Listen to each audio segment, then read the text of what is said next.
So this is a little tutorial about the blended layer posting thing we did today.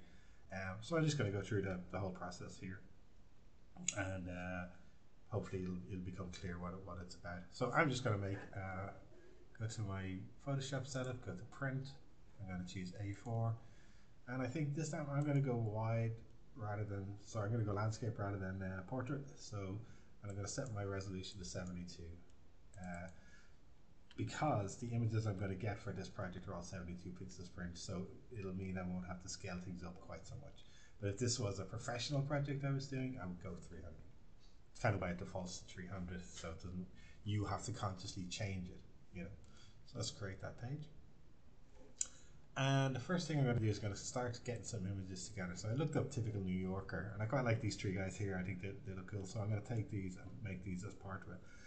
So I'll come back to it in a sec, because I'm just going to copy and paste a lot of stuff in. I'm not really going to save a lot of images here. I'm just going to build it up that way just for speed. But you can save them and then bring them in and drag them across if you want to. I'll show you actually how to do that first though. Let's take this. And let's say I'm going to right click on this and go to save image as, and I'll send it to the desktop. I'll make a new folder for it. Call it Will Poster, and in that folder I'm going to save this 3 New Yorkers. Okay, so on my page here I would say File and Open. I would go to trying to open from the cloud. I'm looking on my computer.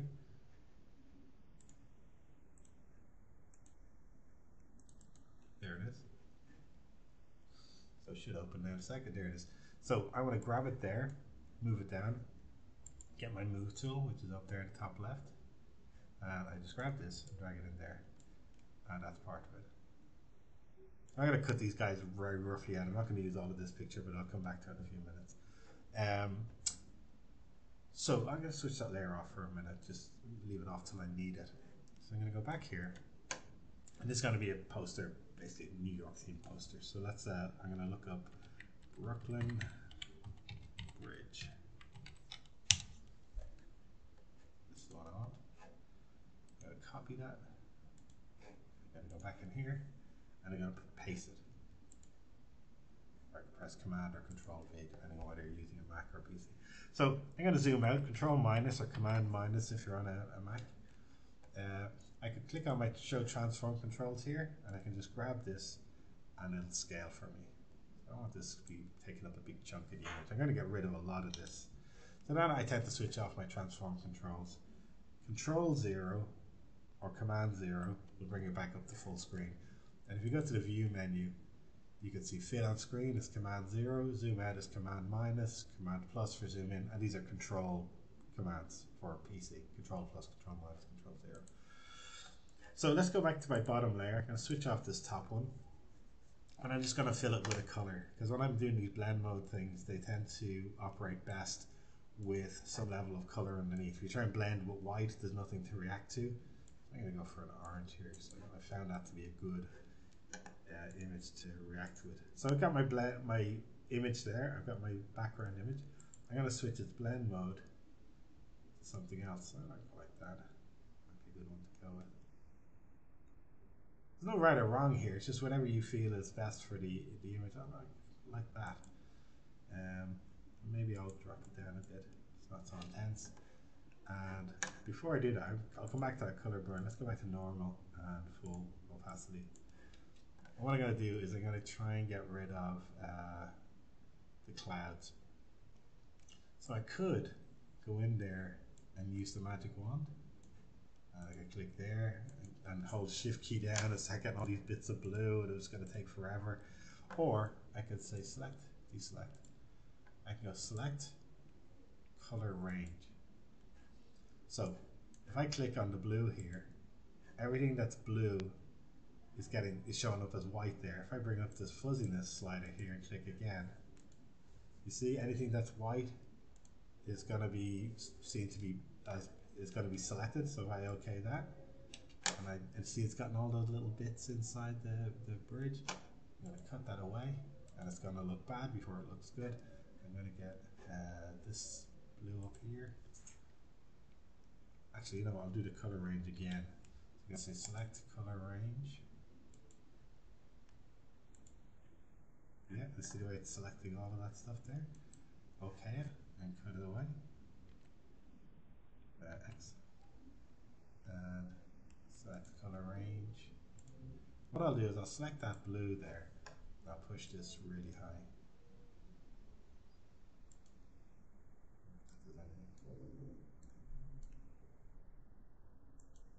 Yeah, it's got all that stuff. So X, Command X or Control X. So it's got rid of a lot of that stuff for me. So now when I blend it to color burn.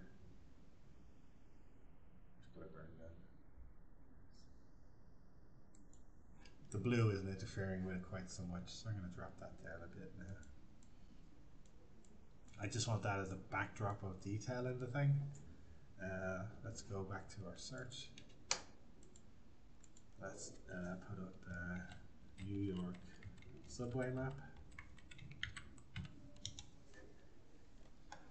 I want something kind of graphic and clean. So this kind of very, something like this is very chaotic. This is a simplified graphic version of it. I'm going to copy that back in here. Command V to paste it. Command minus to zoom out. Whenever I say command and you're using a PC, just assume I mean control. Command T, or you can go to your show transform controls. I want to scale this up to fill the screen. I don't mind if any of it gets cut off. I like to keep that Manhattan though. And I can go back here. I can turn off my controls. And I'm going to change this to multiply. Multiply will make anything that is white transparent and anything that's black is solid. Any color in between becomes transparent. So white becomes invisible, black stays solid, anything else is transparent. So again, I'm going to bring this down. And what I'm doing is I'm adding in kind of layers of visual detail into this thing just to build this collage. Let's see, New York traffic light. That was another one we did.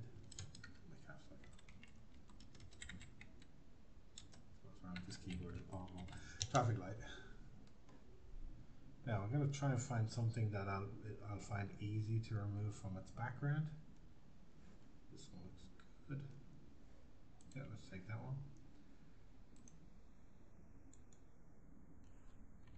Back in, paste it in. Control T or Command T. Just move that up a bit. I can see the corner. Scale it down, drag it in. And now I'm going to make this. I'm just going to get it. Sorry, I'm going to get it to fill the screen. I won't necessarily use it at that size, but let's change that blend mode to multiply again. See what that does. Actually, let's have a look around at some of them. It's quite good. Color burn again though. I want to go for something else. So that can be quite good as well. And look what that gives you. That gives you the outline, but all the other stuff is coming through it. That might be taking up too much. And again, there's no right or wrong. It's just whatever's working for you.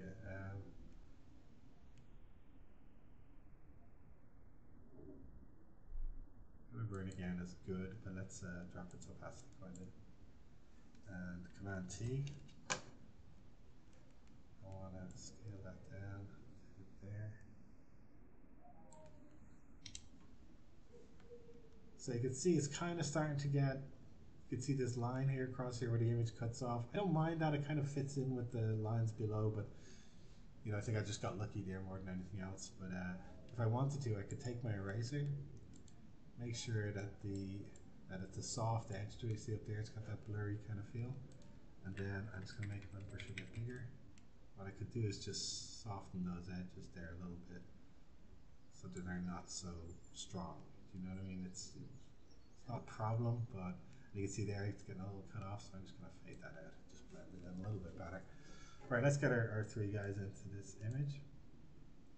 I'm going to bring them to the top, turn them on, and I'm going to use my lasso. I'm going to try this magnetic lasso and see what it does. Right, so I'm going to drag around here. Now the reason why I'm using the magnetic lasso is because they are in strong contrast to their background, so that's how the magnetic lasso works best, if it can detect the edge of things. I'm just holding the mouse down here and just moving close to the edge that I want to select. And because of the rough nature of this collage that I'm doing here, see it's having a bit more of a hard time around the edge of that car and stuff, but that is okay. Back to where I started, let go. And then I'm going to hold Shift key down, and I'm going to get this guy. I'm going to go a bit faster here, see if we can keep up. This guy should be easy of the lot of them, because he's in such contrast to his background. He's not really overlapping with anything of a similar color, so I can just kind of go all the way around. And the reason why I'm holding the Shift down is because I'm selecting a second area. Now you see that at the edge of the shape that I've got there, there's a little circle. That means if I let go, it seals that shape. Last guy, Shift again. It'll be a tiny bit harder, but he'll be okay. It's just where his elbow meets the edge of that truck was where the colors were getting kind of similar.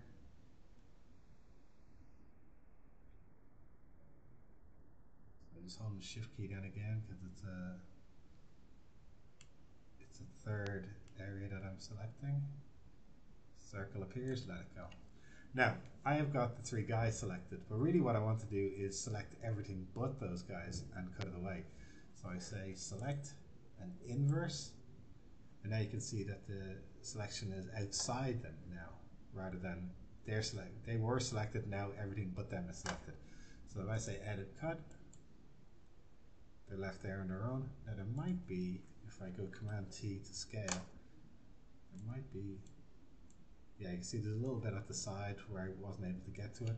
So then I just use my rectangular selection tool, select that, Command X to cut it away, select this, Command X, and then I've just got the three guys. So I'm going to use these as the centerpiece of this. So I'm going to try a different blend mode with them. Quite like that. That works quite well, I think. And again, you know, there's a few options here, but it's like you won't really know till you try them out.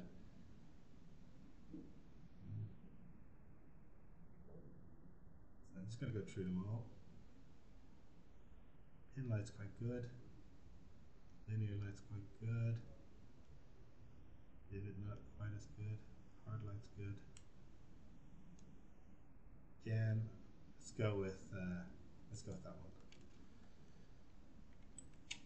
And position them there for now. Now let's go back. I'm going to type in Statue of Liberty face. And I want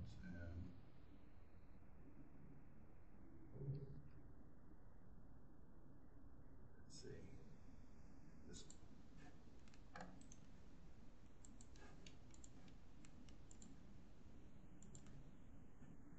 So let's just get it sized properly, Command T or Control T. I just want to run top to bottom. Actually, I keep holding the Shift key down. I realize you don't have to do that anymore when you're scaling things. Okay, so I hit return to get rid of the handles. I'm going to go with the magic wand. I'm going to hold Shift down. What the magic wand does is, I'm going to deselect all that first, right? I'm going to click once here, right? And you see it selects that blue pixel, and then it spreads out and it selects all the pixels it thinks are the same color until it hits a line where it thinks, no, that's a different color, I'm going to stop here. And you can see here, there's no way for it to get into that blue because the spike touches the arm, so it can't get in there, can't get in there, can't get in there. So it's almost like water in a way. If I click on this, it spreads out until it hits the barrier. I hold Shift key down, select, and you see the way there's a plus, that tells me I'm adding to the selection. But if you look at the magic wand, there's like three little sparks at the top and the white tip of the wand, that's the bit you're clicking on. And I'm just going to cut that away. And I'm going to move this back almost the lowest level. I want this to be quite a light kind of elements to this.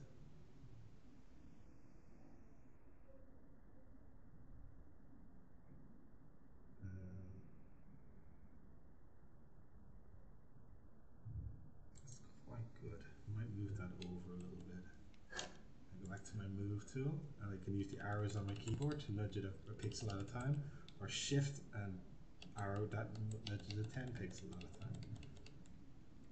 So it's in there. It's there to be seen. It's part of the visual noise of it all, if you like. So let's take these guys and move those up a bit. And I want to put in a piece of text. So I choose my text tool and I just click once. You can draw text boxes if you want to, but I wouldn't. Just make a text layer and just add to it as you go. So I'm going to highlight that. And over here, all my properties are here, so I can just drag this. And let's go with bold.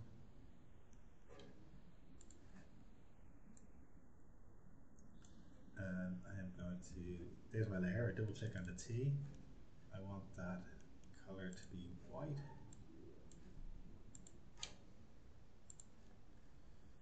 So I'm going to take that layer and place it behind them, so they're walking in front of it. And this text layer, let's imagine this is, I'm going to say Alt and drag, that makes a copy. You see New York copy there, and I'm just going to put in, let's say Fashion Week. Shift and arrow up to select your text. And now we're here, where your text is, I can just drag this. I'm going to make it, I'm not going to make it as wide as New York, because what I'm going to do is use here, which is called tracking. I'm going to hold this down and drag to my right. And what that does is it increases the average space between each letter. So I'm going to move that up a bit. We might let them touch and see how that looks. Maybe a gap is better. Then if I hold the Shift key and select them both, I can do this, show transform controls, and just scale them both. Might make them as wide as the three guys themselves there. Take these guys, move them up a little bit. And then my Statue of Liberty image, which is here. Might make that a bit taller. Oh, that's not it. This one. Just to fill that space a little bit better on the right. Back to my move tool. Nudge that over.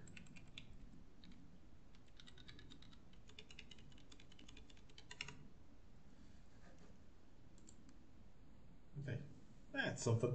You know, I think it's, let me just go back to my text layers here. Select the two of them and nudge that over a little bit to the right.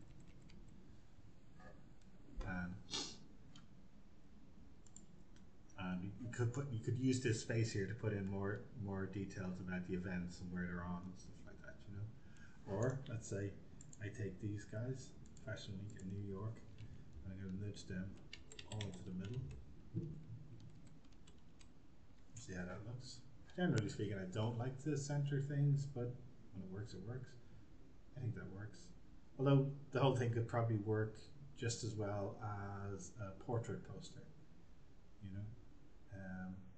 But then in this position, the Statue of Liberty doesn't make as much sense. But you know, but that's it. And you can see there, it's 1, 2, 3, 4, 5, 6 layers of detail and 2 layers of text.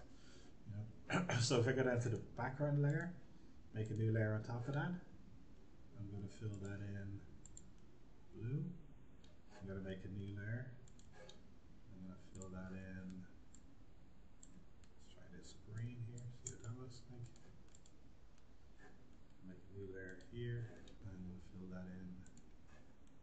Let's try some pinkish. Okay. One more. I'm going to make this pale blue. And one more. I'm going to do a thing here. I'm going to take, see that I've got my foreground and my background color. Let's take the background color and make that red. And instead of the paint bucket, I'm going to use the gradient. What a gradient does is it fills an object with the 2 colors going from one to the other. So if I was to start here in the top left and drag towards the bottom right, you see I get that going from blue to red across the way there. And there's something, oh, there's some of that Statue of Liberty image there. So let's go to her eraser, Statue of Liberty there, I think that's where it is. And we just erased that. It was just a bit we didn't, it was sticking out over the edge of the image. So we go another layer, and let's go green, very vibrant green, to a very vibrant orange, radiant. So you can see, actually I want to bring that down. Yeah, so let's start switching them off. First one, second one.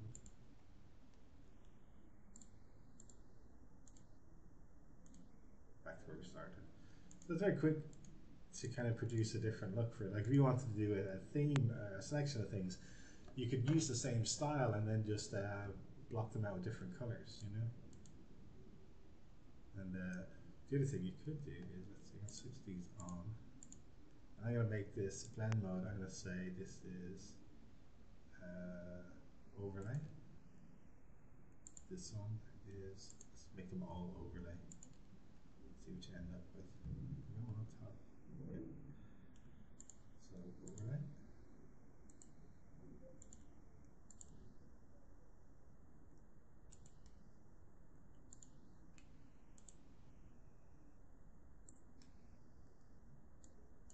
This blue one should darken things considerably.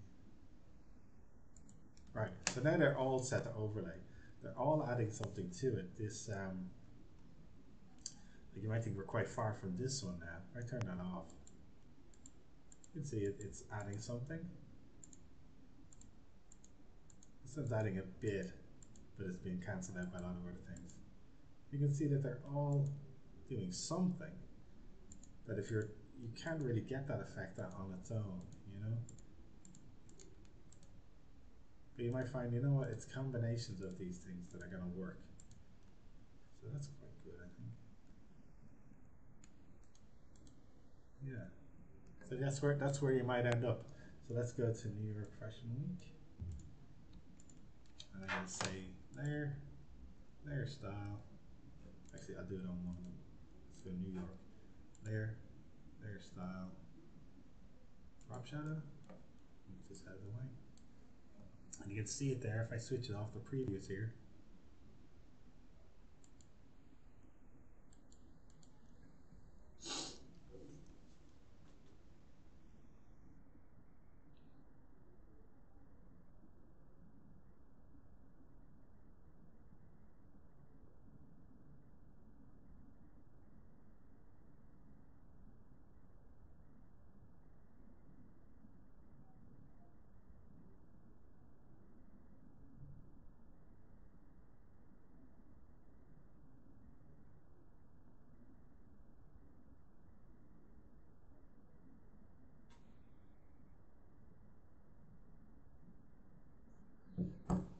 Sorry, I just got a message there. Sorry, but I forgot I was recording.